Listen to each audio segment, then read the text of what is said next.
Pleasant afternoon to each and everyone here in this webinar. We want to welcome our classmates, guest speakers, and of course, our professor in this webinar concerning social theories and their implications to education.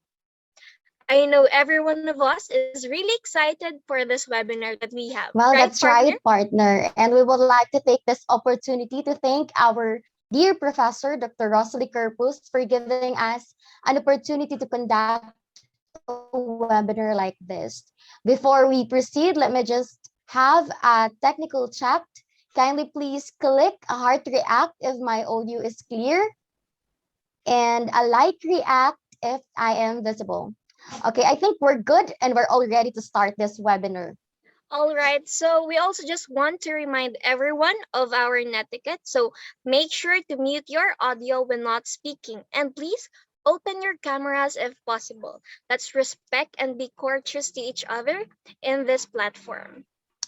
So to formally start our program, we would like to request everyone to please open your cameras and stand up for our doxology and to be followed by our national anthem.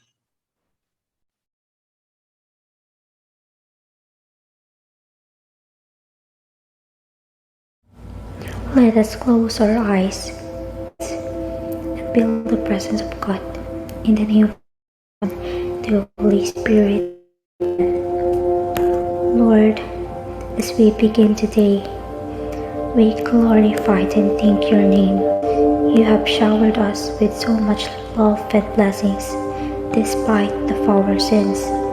We pray that your Spirit would give our speakers and participants to wisdom and understanding. We also pray for healing and strength. May the pandemic soon be put to an end and the continuity of Ligtas Balik Eskwela. Guide the students, teachers, frontliners, Lord God. This is all we pray in the name of Jesus Christ, our Lord. Amen.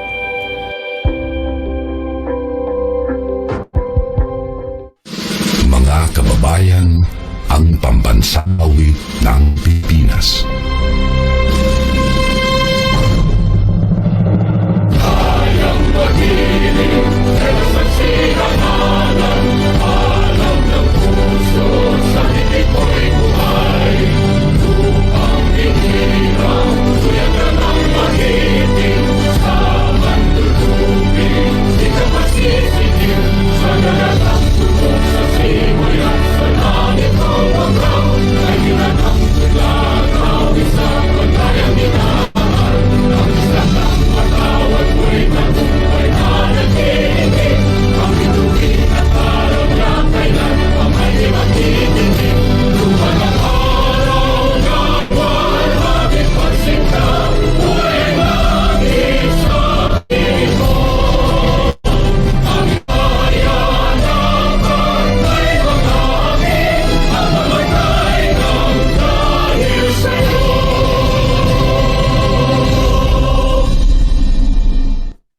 All right, so to be guided, this webinar will be divided into two parts. So our first part will be about the structural functionalist theory and the conflict theory. And the second part, which is the symbolic interactionist theory.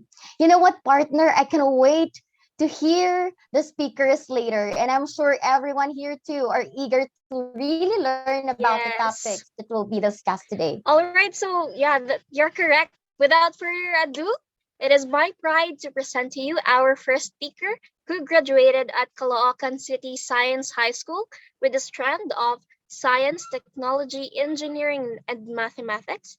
She graduated with flying colors, for she has been with honor student.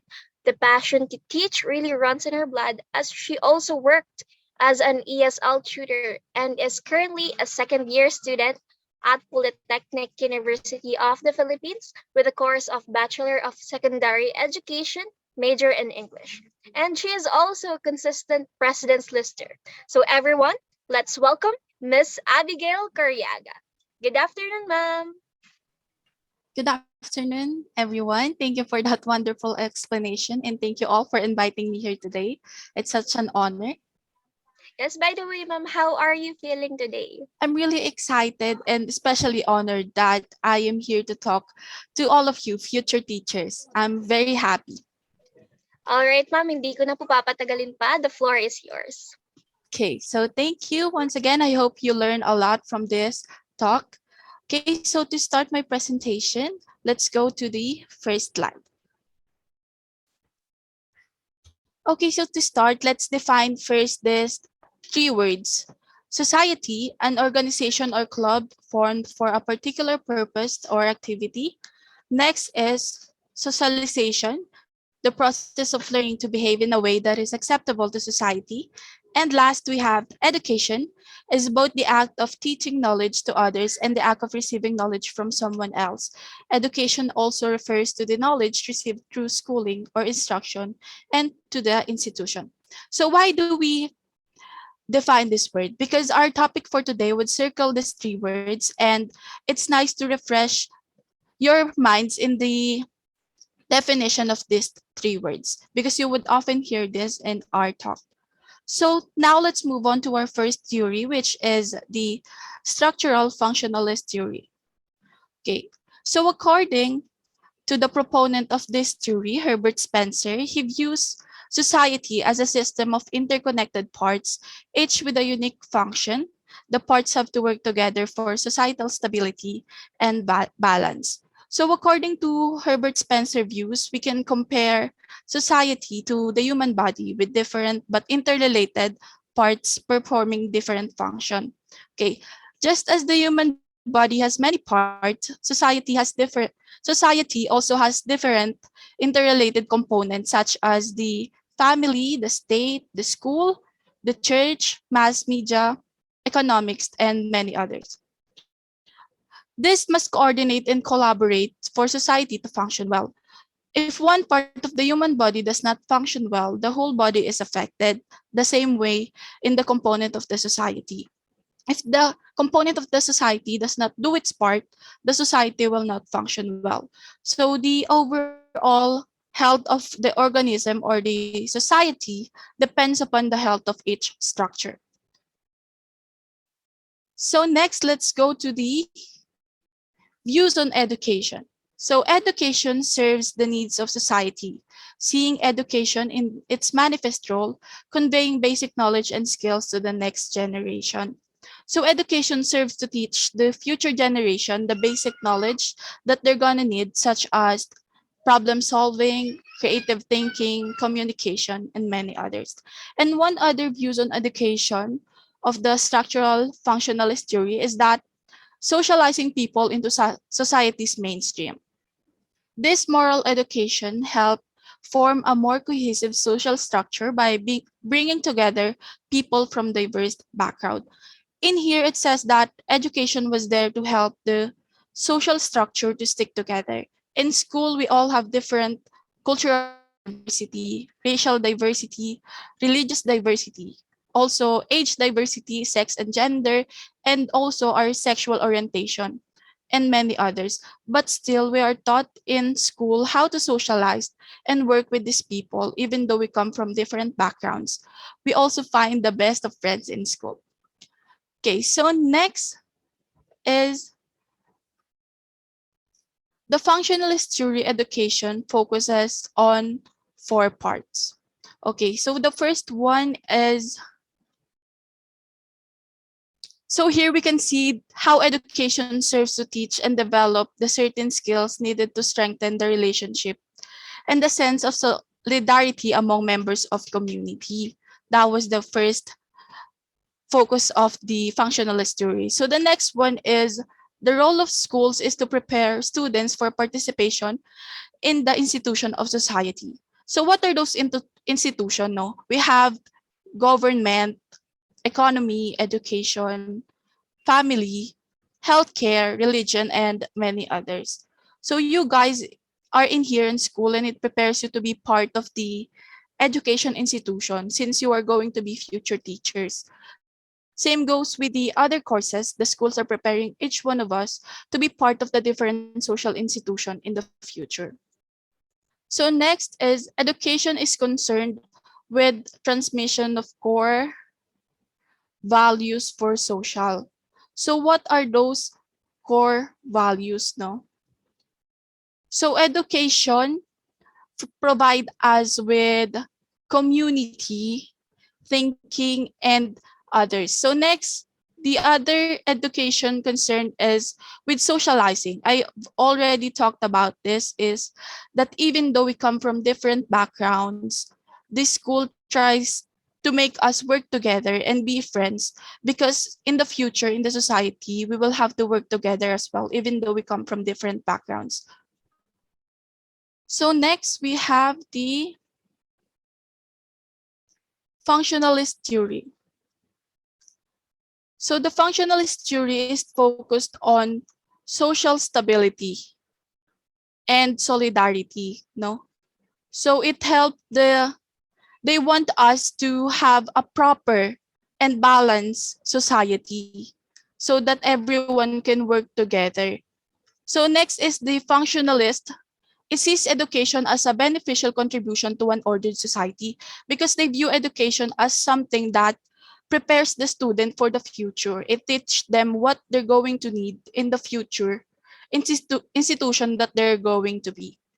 So next is functionalism does not encourage people to take an active role in changing their social environment, even when such change may benefit them.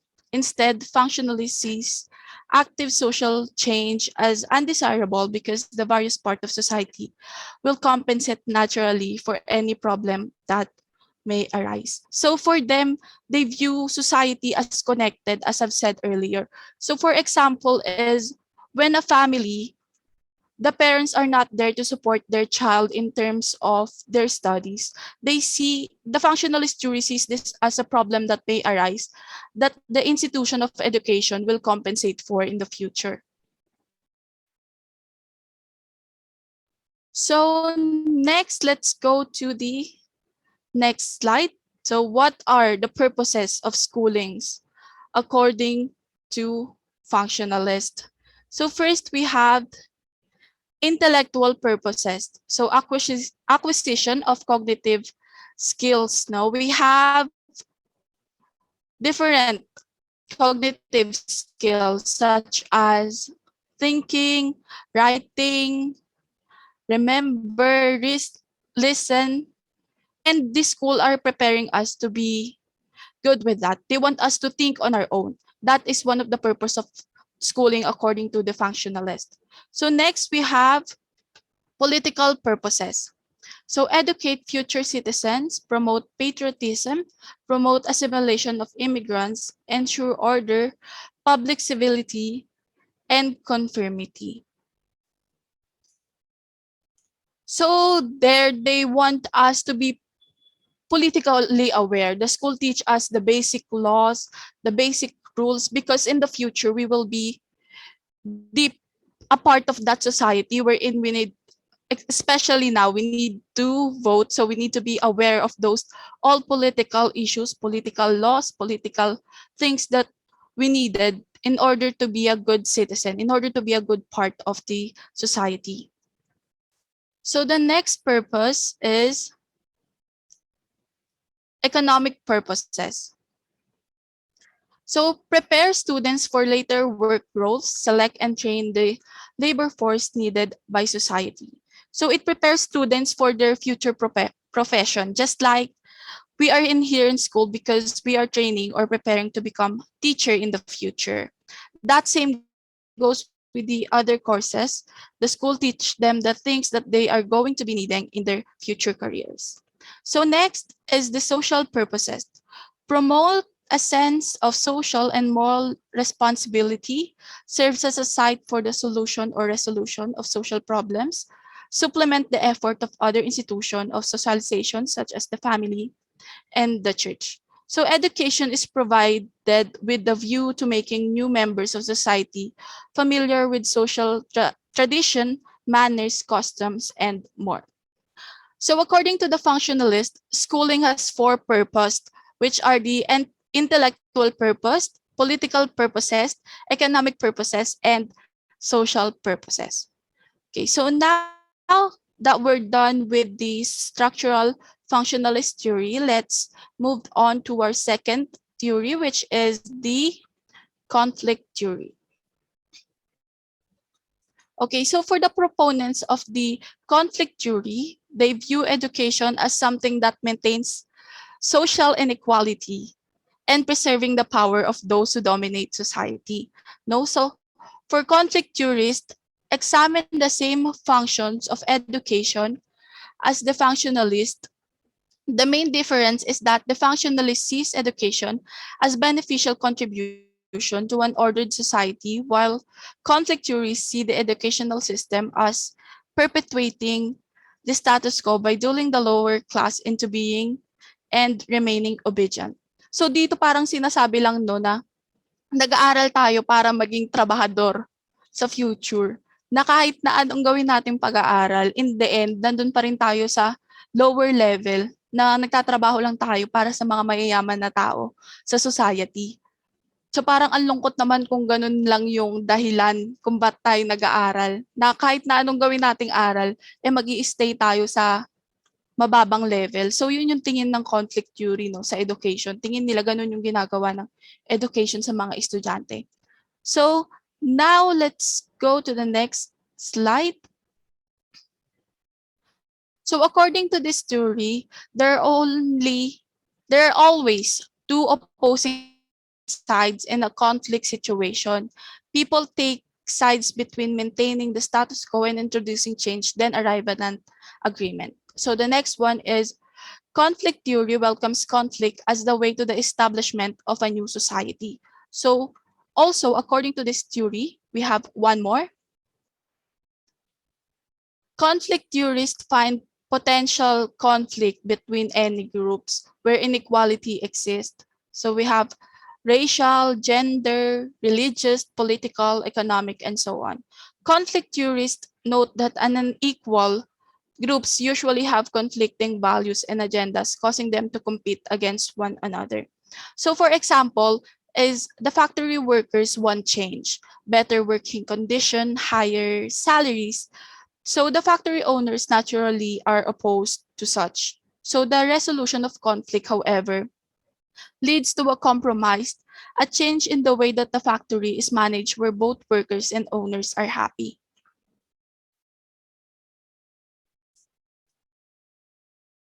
So how does the proponent of the conflict theory regard education? So according to this theory, education is a powerful means of maintaining power, structures, and creating a docile work. So the purpose of education is to maintain social inequality and to preserve the power of those who dominate society and teach those in the working class to accept their position as a lower class. So that's what I've said earlier. No, for them, education is preparing students to work on jobs controlled by private owners for profit.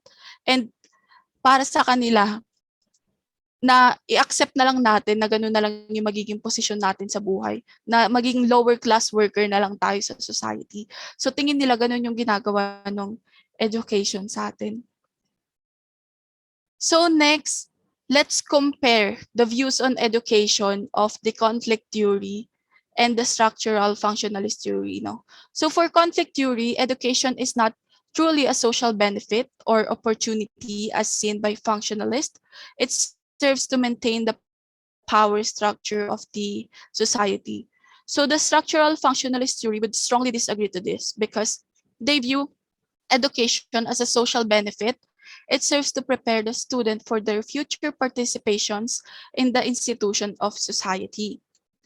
No? So makikita natin dito yung difference nila, no? Kasi sa conflict theory, parang sinasabi nila hindi naman daw beneficial yung education kasi pinapanatili lang yung mga estudyante as a lower class. No, pinapanatili yung mga nasa taas, yung mga nasa mababa.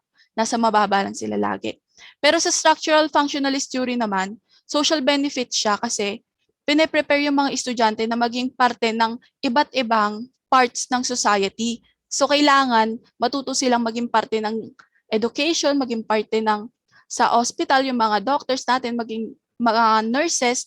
So yun yung part nila, yun yung gawain nila sa society. So yun yung ginagawa ng education. Pine-prepare sila para maging handa sila pagdating ng panahon, pag napunta sila sa mga ganong institution. So that's it for my part. No, thank you all for listening. So if you have further questions also, just type it on our chat box because we will have our Q&A after the talk of the two speakers. Once again, thank you all for listening.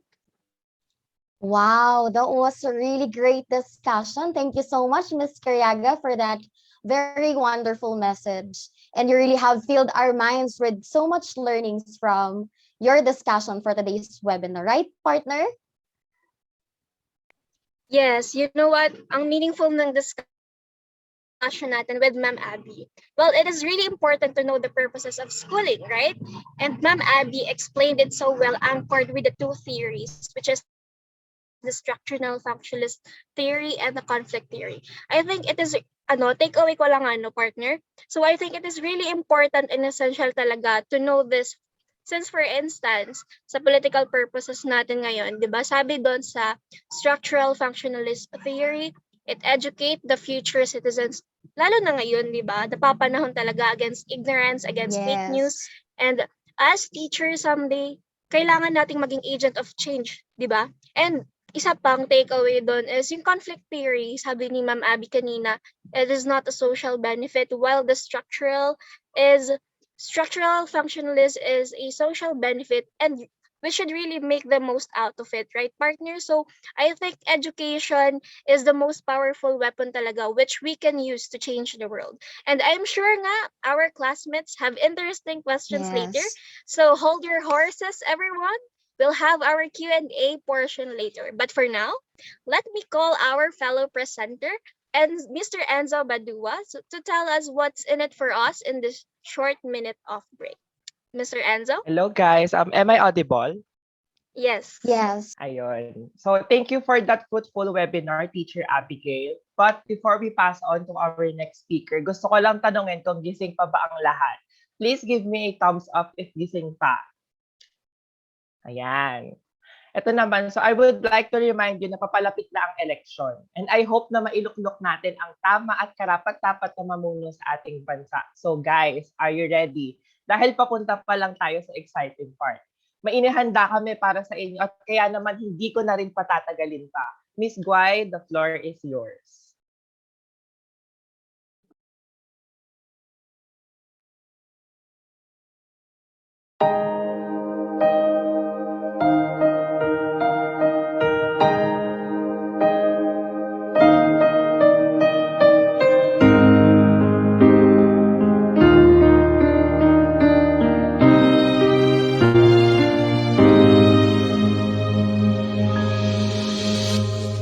Huwag kang mabaha, ikaw ay mahalaga.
Wow, grabe.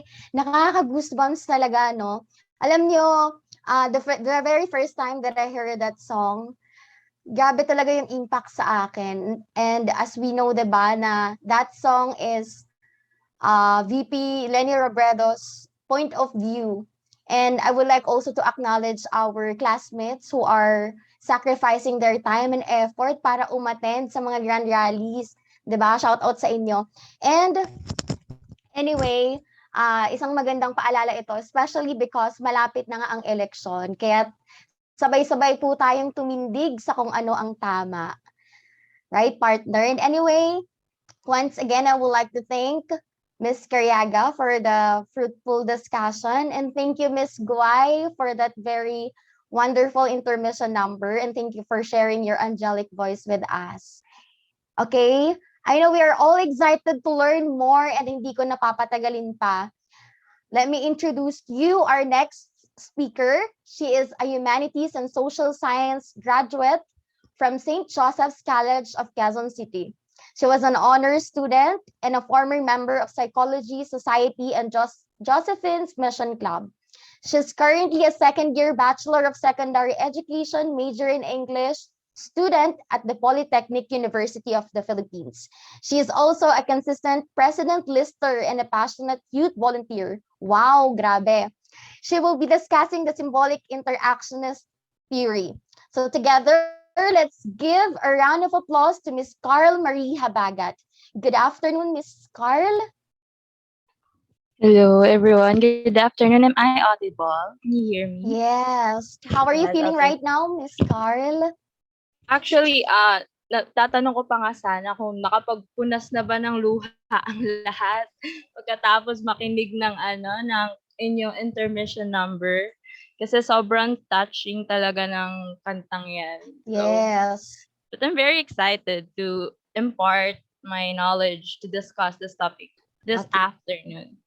Yes. So, And it's such an honor for me to introduce you, Ma'am Carl, and nakaka-amaze yung backgrounds mo and yung mga achievements mo. So hindi ko napapatagalin pa. The floor is yours, Ma'am Carl. thank you. So, once again, good afternoon, everyone. So, ayun nga, sobrang touching and ng kanilang intermission number kasi napaka-timely and relevant talaga ng kantang yun. Because in few days, may mga sabi ni Enzo na sana mailuklok natin sa posisyon yung mga talagang karapat-dapat. Kaya I hope na ready na kayo for that day because we're about to face the biggest battles of our life day. But before that, let me mag-focus muna tayo sa ating present. I-discuss ko muna itong symbolic interactionist theory. But before that, may I ask our Zoom and Facebook Live audience to share their interpretation about this picture that is flashed on your screen. You know, it doesn't have to be long, just your spontaneous thought. Anything that comes in your mind upon seeing this picture. Oh, that was fast. We have a response here that was sent through DM, and according to this, to our audience, no, reading open a door to a place where we've never been before. No, wow, thank you for that. And I agree because when we read, we actually get transported or we are acquainted to different cultures and even timeline. So thank you for that. And let me read another. It said that as we acquire knowledge, we can better understand the world. Wow. So thank you everyone. I'm so sorry I cannot read all your answers because we have very limited time, but I really appreciate your active participation. And I must say that all your answers are correct. But did you observe anything, any pattern with their answers from their answers? Now their interpretation to the pictures was what? It wasn't literal. They actually go beyond what was shown on the picture. They created their own symbolisms and metaphors. But the question is, how did they come up with those answers?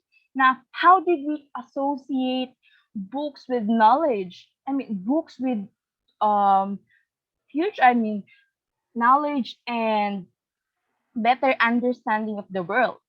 And that question is what we're going to answer as we discuss today. So, uh, and we're going to discuss symbolic interactionist theory. So, basically, this symbolic interactionism, it just basically said that our views in life, the way we perceive things and other people, it is a product of our constant face-to-face interactions with the people around us. And in this communication, this interaction with them, we use different symbols. And what are the symbols? It could be words, gestures, facial reactions. Let's say na, to better understand this concept, no, let's say na, it's your first day in class and you're standing right at the doorstep, and as you look in the classroom, all your classmates are staring at you. So there's this girl at your right. She has furrowed eyebrows, and she has this um piercing. I mean, daggers made out of ice. I know. Yeah, daggers made out of ice. Na as she stare at you, it's very cold. Tapos nakakunot pa yung noo niya. Pero dun sa right side, nung girl na yon, I mean, nung taong yon, sa right side, meron namang girl na uh, nagwe-wave siya. She's waving her hand, and she has this, are you familiar with the term eye smile? Na yung ngiti niya umaabot sa mga mata niya na, hi, nakaganon siya. Ang plastic ng ngiti ko. But you know what I mean. And that na sobrang dama mo yung warmth, and plus na very welcoming in gesture. So, saan ka ngayon uupo? Kung dalawang yon, di ba? So, ako personally, uupo ako dun sa nag-hi sa akin, na nakangiti sa akin, kasi we were taught na kapag yung isang tao has this, nakakunot yung noo niya, tapos nakakatakot ang cold ng paningin niya, we have this impression na, ay, ito masungit to. Masungit tayo, ayoko tumabi dyan, dito na lang ako sa isa, kasi ito mukhang mabait to, mukhang magiging magka-fight kami. Because that's what society told us. That was what your experiences told you, na kapag ka ganon, ibig sabihin masungit siya. Yun ang sinasabi ng symbolic interactionism. Okay? So, are we clear? Naintindihan niyo ba yun? Okay, so next is, sabi na, since we have very different circumstances, we have different experiences, you can't expect everyone to understand your message, your gestures, the way you intended to. It is always prone to misconception, miscommunication. Kasi nga, they would not always understand you na ganun pala yun. Let's say na, balik tayo dun sa example ko kanina, yung babae, na yung classmate na naka-furrow, nakakunot yung kanyang yung eyebrow niya.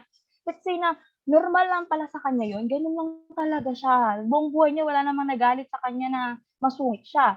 Pero ikaw kasi, meron kang na-meet na ganung tao na masungit siya kasi lagi siyang nakaganon. See? Diba? Na-judge mo agad yung tao na masungit siya, pero in fact, ganun lang talaga siya.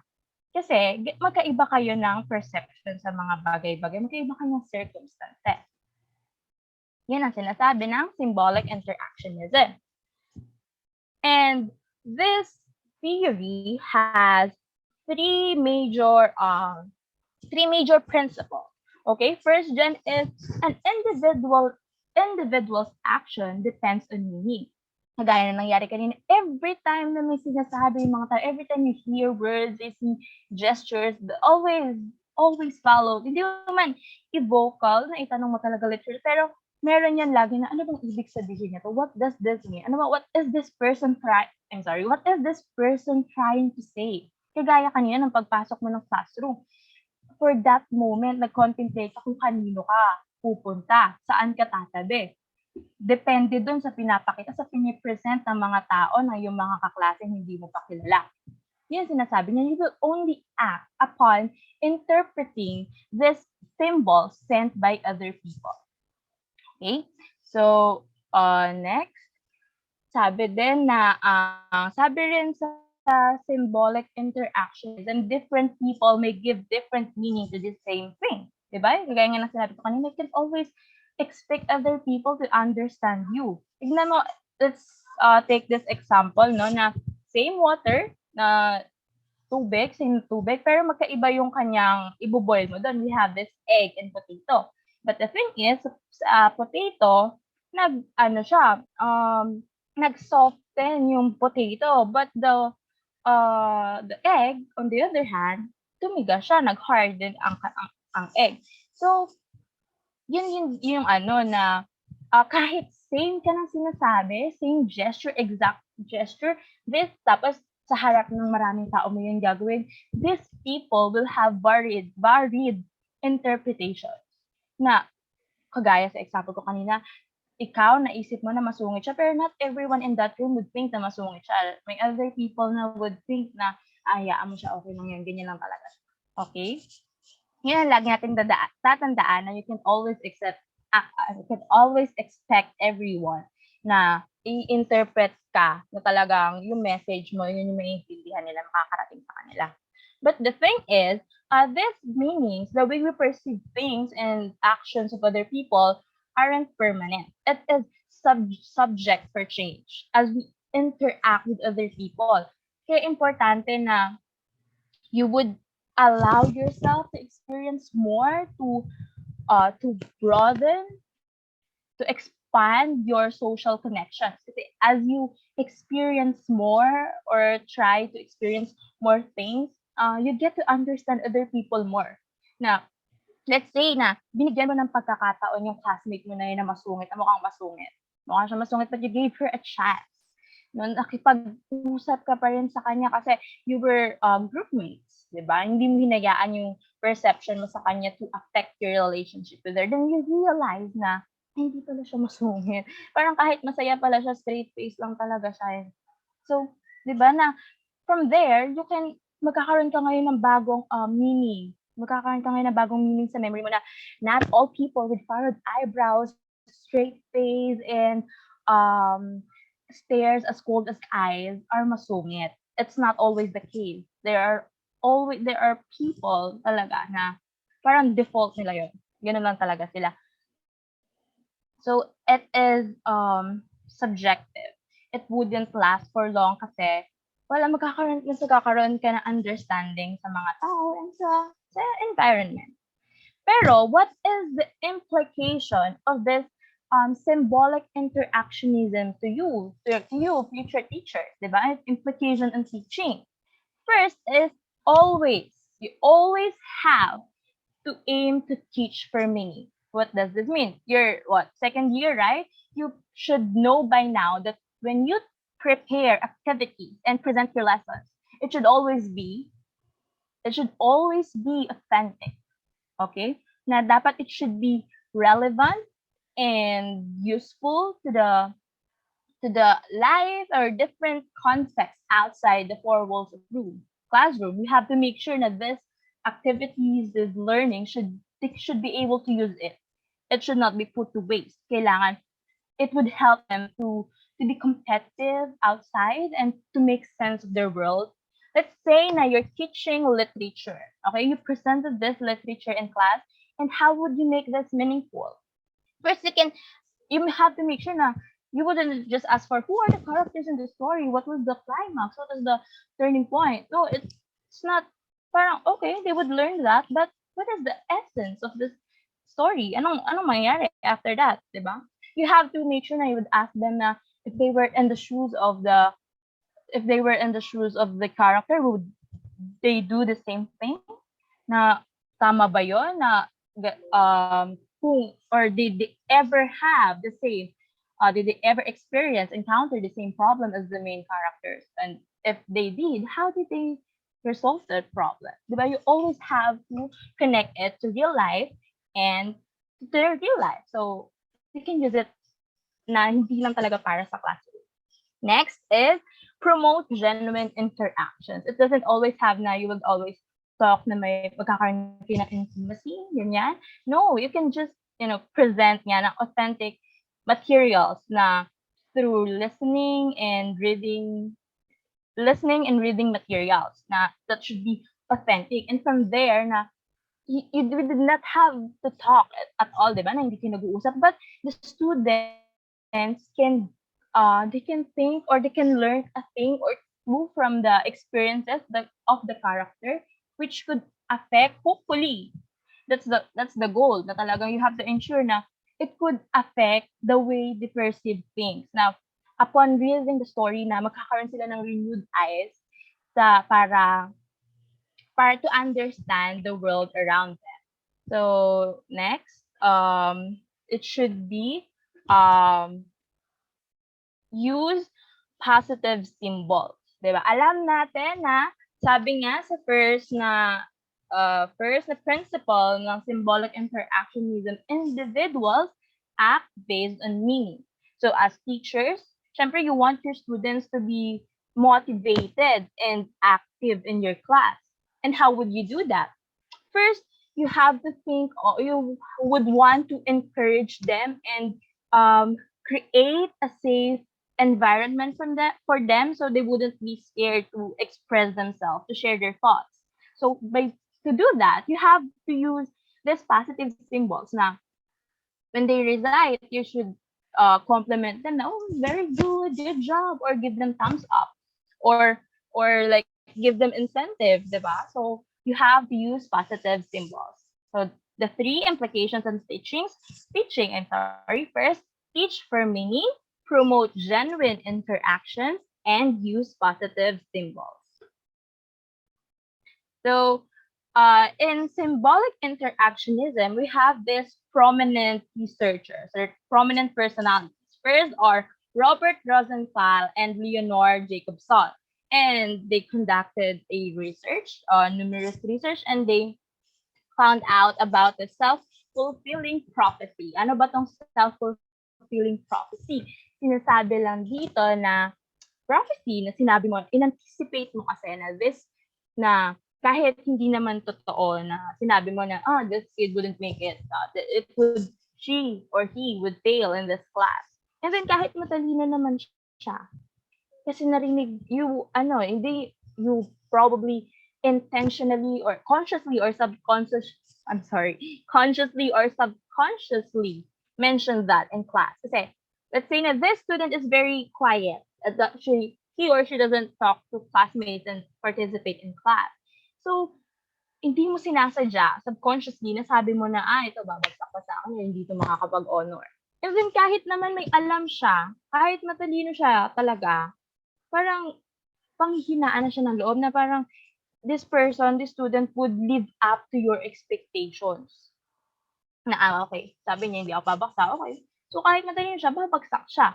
Yun ang sinasabi ng self-fulfilling prophecy. Kaya you have to be very careful to the symbols, to your words, and the way you communicate your thoughts to your students. Yun ang sinasabi ng self-fulfilling prophecy na nahuhulaan mo na parang nangyayari yung sinasabi mo kahit na parang hindi naman siya totoo.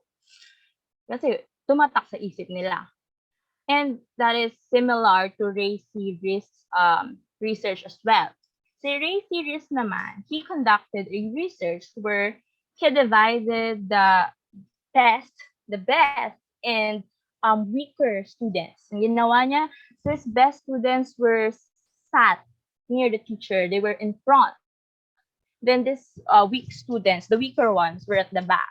So, syempre, since they are at the front, they get to ask all the questions. Sobrang tutok ng pagtuturo sa kanila. So, as a result, they did better. Na mas mataas sila, naging mas magaling sila. So, what does this say now? Ang sinasabi dito na the way you label the students, tinawag mo sila na meron kang better and meron kang weaker na mga estudyante, nakaka-affect yan sa kanilang academic success. Kasi sometimes nga, di ba, people, we act based on how people see us na pagka ganun yung tingin nila, what's the point of trying at all? What's the point of proving myself na I'm not this, I'm not deviant, I'm good? They already have this mindset or they already have this perception to me. Ganun yung nangyayari sa kanila. Tapos, plus pa na they have most of the attention. Okay? Yun ang sinasabi ni Ray C. Reese. And finally, maglinaw na tayo na, no? Yung ating tatlong researchers. So we have to discuss now sa ating last part ng discussion is the weakness of the symbolic interaction theory. First is, sabi dito, ang symbolic interaction theory daw neglects macro level. Masyado tayo nakafocus dun sa interaction ng individual sa mga tao, sa kanilang daily interaction. But we forgot that this theory forgot to acknowledge the influence or the existence of the other bigger problems or factors in the society.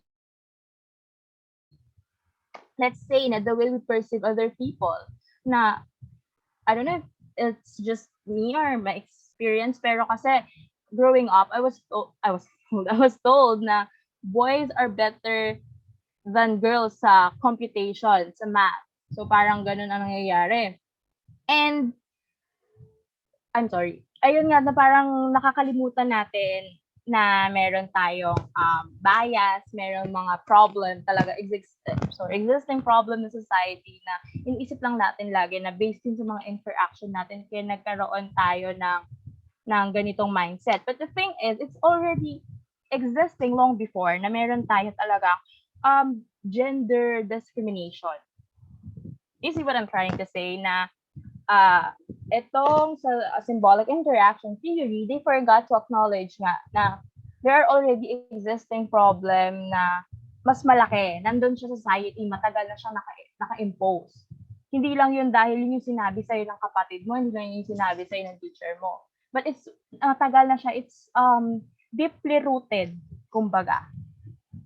And the way students act, hindi lang dahil yun sa environment nila at home, but because meron ding factors ang media. Ayan, ang nakikita nila sa TV na okay lang pala maging ganito. Hindi pala yun dahil lang sa interaction nila with their family, with their friends, but it's because of the existence of media. Meron mga palabas na nagsasabi sa kanila na okay lang ganito ka sa classroom, okay lang na you use this, you do this and that. Okay? Yun ang neglect, yun na sinasabi na nane-neglect ng symbolic interaction theory ang macro level. And lastly, sabi kasi ang principle talaga ng symbolic interaction theory, sinasabi nila ang kanilang proponent ay si Max Weber. But in fact, mas nauna si George H. Mead, isa siyang psychologist. So mali yung paniniwala na si Max Weber ang nagpasimuno ng theory na to. It's because it is George Mead. And that's all for my discussion this afternoon. I hope you understood or you get naintindihan kayo, and you can use this to become better teachers in the future. So thank you once again, thank you, and have a nice afternoon. Good afternoon. Yes, thank you so much, ma'am, Carl. Yes, ma'am, thank you so much. To our speakers, grabe, ang meaningful din ng discussion. Right, partner? Magagamit din talaga natin yung mga learnings natin sa webinar na to as soon-to-be pre-service teacher. Yes. And once again, I would like to thank Ma'am Abby and Ma'am Carl. Wow. And you know what, partner? What I really loved about Ma'am Carl's discussion is the example she has given, which is about the potato and the egg, which are both put into a boiling water, and it has given the same adversity, but it gives a different reaction, which is the same about life, no? We are all not the same. We have different personalities, as well as we also have different ways on how we cope up with every circumstance. And nabanggit nga din ni Ms. Carl kanina at the last part na isa sa mga weakness of symbolic interaction theory is yun nga, it's deeply rooted problem in our society and matagal na siyang nag-exist. So our two speakers are done discussing their topic, and now our classmates, this is your time for them to ask some questions and clarifications to the speakers and to the lesson they have discussed. Yes, we will be waiting for your answers. I mean, questions. So, yan, sige, pwede kayo mag-comment ng question. So, I think, partner, we have here one question coming from one of our classmates. So, let me read the first question for Ma'am Abby. So, what do you think is the weakness of structural functionalist theory and conflict theory? Ma'am Okay. Abby? Yes, Yes. okay. Hello once again. So thank you sa napakagandang tanong, no? So kitang-kita naman natin na nakinig ang mga manonood natin ngayon dahil sa magandang tanong at compare na naman natin yung structural functionalist theory at conflict theory. So the weakness of the structural functionalist theory is that it focuses too much on the balance and solidarity of the society that it overlooked the fact that conflict may also change the society for the better. So they view conflict as a problem that arises that the other part of the society will compensate for. While the weakness of the conflict theory is that it welcomes conflict so much that it lacks solidarity in the society. So thank you. Thank you so much, Ma'am Abby, for that intelligent answer. Okay, I think we have another question raised here for Miss Carl. The question is, the interactionist paradigm Okay. argues that understanding human behavior involves seeing the world through the eyes of those being studied. How do you think could interactionism through labeling and teachers' expectations understand the following? A, school dropped out, B, absenteeism, and C, low academic performance. Okay. So, ang dami niyang sub na question, but I would answer it as a whole na lang siguro na since you would see the problem from the eyes of these people na school dropout, absenteeism, and low academic performance, we will be able to understand them more siguro na we get to see a glimpse of their life na parang you'll see na, okay, this person, ganito pala ang kanyang circumstances, ganito, this is what they are putting more, pinahahalagahan nila, yung pinaka-importante sa kanila, these are their priorities, this is what happened at their home, these are their experiences, that's why they are dropped out, they are always absent, or they have low academic performance. And probably you can help them. You could, no, probably you can, as teachers, as their teachers, you can help the students by, you know, fostering a classroom na classroom learning environment na they should, I'm sorry, na you can, you can give them positive symbols na you wouldn't be that judgmental because lagi silang wala, mababa yung score nila. You would rather encourage them to work harder. I mean, hindi sila dapat mahiya na bumalik sa pag-aaral, na they shouldn't be kahit na merong age difference between their classmates and them, and that they shouldn't be scared to express themselves more in class because it's a safe place for everyone. Everyone is allowed to share your thoughts.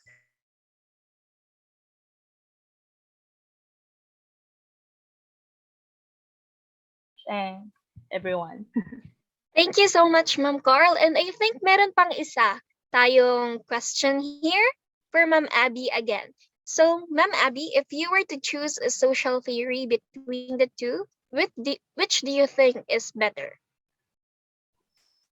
So thank you once again no, sa napakagandang question. But I don't think you can label it as something better. But rather, structural functionalist theory has something that the conflict theory doesn't have. Vice versa, no? Same goes with the conflict theory. It has something that the structural functionalist theory doesn't have.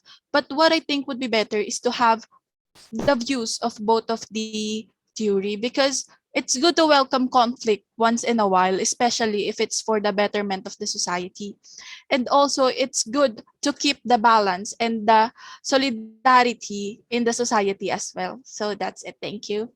Thank you so much once again, Ma'am Abby and Ma'am Carl. So partner, no, kitang-kita mo talaga na sobrang interested ng mga classmates natin since yung mga questions nila ang bibigatin. Kasi Yes, medyo I agree. mahahaba, ang lengthy, pero nasagot yan ng ating mga speakers intelligently. And thank you so much once again to all of our classmates who raised some questions and to our speakers who answered it. Yes, tama ka dyan, partner. At alam mo ba, napakaganda ng mga dinascuss nila at hindi nakakaantok Yeah. pakinggan kasi nakaka-relate Mm-mm. tayo, 'di ba? And Indeed. yes, so once again, thank you students for your questions and for actively participating with this webinar. And to our guest speakers as well, thank you for imparting your knowledge with us and for intelligently answering the questions raised by the students. So at this point of our webinar, let me call in Miss Princess Burgos to present the certificate of recognitions for our dear attendees and the guest speakers.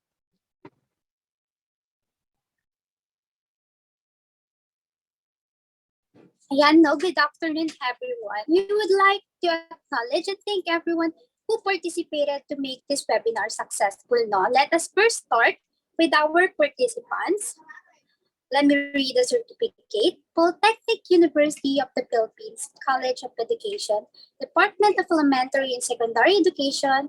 This certificate of recognition is hereby given to our participants for his and or her active and valuable participation during the webinar, Talakayang Edu, Social Science Theories and Their Implication to Education, given the 6th day of May 2022 via Zoom. This is signed by our course professor and our class president.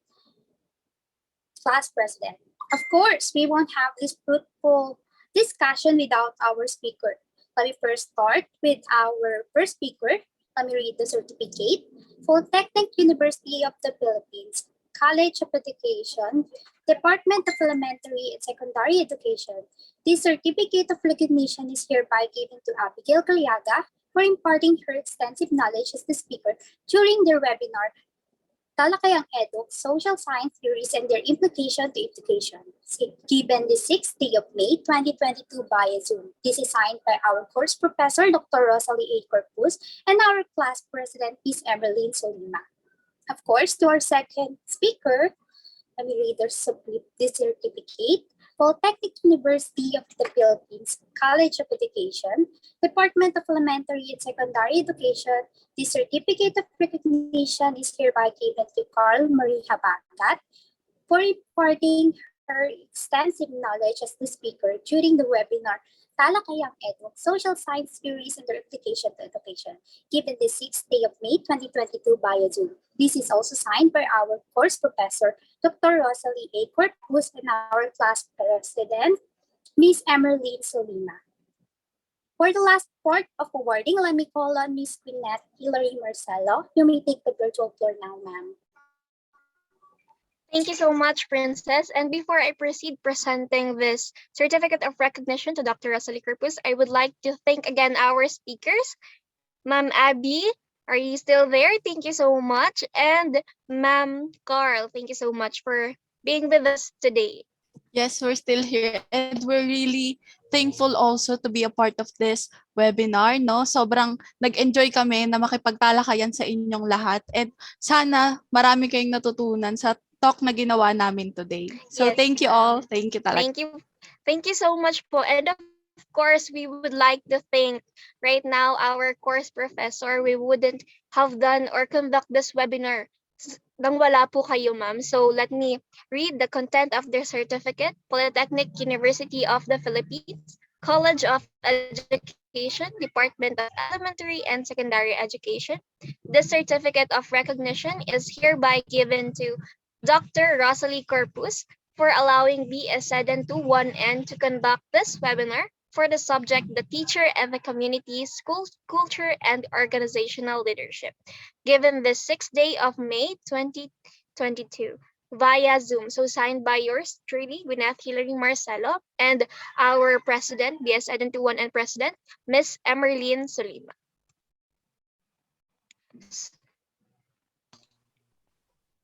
And now let me call on Mr. Enzo Badua to give us a closing remarks. remarks for this webinar, Mr.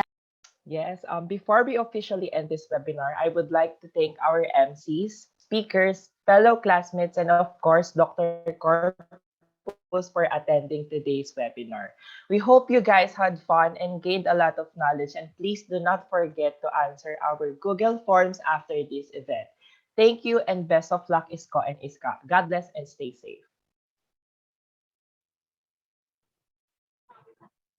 And yes, what a significant and meaningful day, teachers.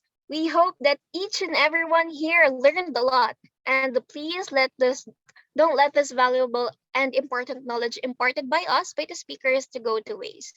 Sayang naman sobrang magagamit natin to as future teachers someday. Right, partner?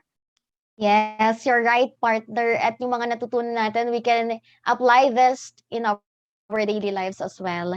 So once again, this have been your host. I'm Miss Maria Fe Planos. And this is Miss Gwyneth Hillary S. Marcelo, your Masters of Ceremonies. Let us sing with pride the PUP hymn.